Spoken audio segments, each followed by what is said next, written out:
I didn't really know much about epilepsy, and so I did quite a bit of research into what it meant, what the treatments were, you know, what I would have to do in order to try and live a normal life. And I think that helped me quite a bit. But of course, it's quite difficult to take to begin with. I was coming towards the end of my course at university with the ambition of joining the RAF, and to suddenly be told I have epilepsy and you're going to have to really change things in your outlook on life, etc., was hard for myself, and then it also reflected on my family.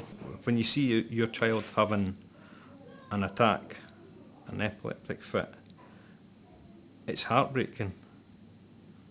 It's possibly the worst thing I've ever seen in my life, because there's nothing that you can do for that couple of minutes when that seizure's happening.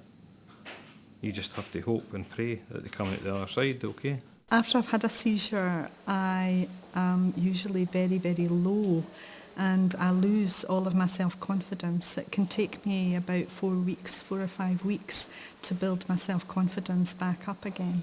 To me, depression was just being in a low mood. I had no idea how strong depression could become, and I eventually suffered from a series of depression, and it was a horrible, horrible thing.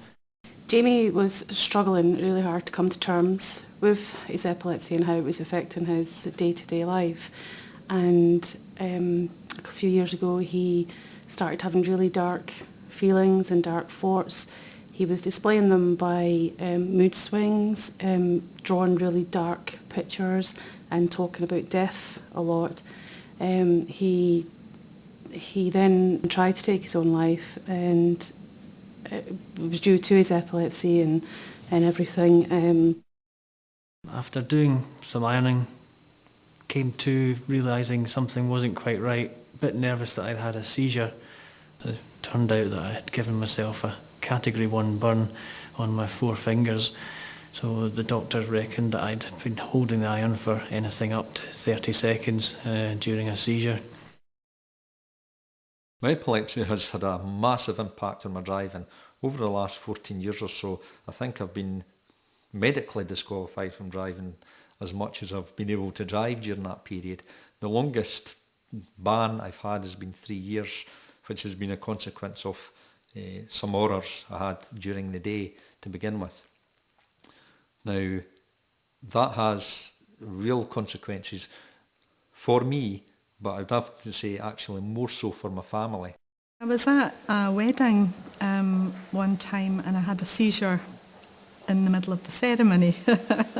Unfortunately, there was the chap that was sitting beside us was unable to help my husband. He just wouldn't help my husband to put me into the recovery position, and backed away. And that person actually walks across the other side of the street now when he sees me. He's never spoken to me since, and actually deliberately walks away from me. I worked in a bank, and during lunchtime it was important that we serviced the sort of huge queue that would be going out the door. I started having a seizure in front of the queue, in front of the public, and the manager came over and was too embarrassed, as she said, and turned my chair around and pushed me into the corner. I appreciate their knowledge of epilepsy might not have been as high as it should have been, but the fact that they were embarrassed by me having a seizure in front of customers and to put me into the corner made me feel really upset, and I didn't want to go back to my work after that.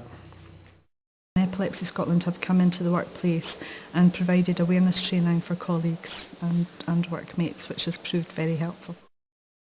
It's good to have friends and family round about you, but on a personal basis, I don't always want to be telling mum and dad that I'm feeling low, I've had problems with seizures. It's good to have a friendly ear that's almost like a stranger to you.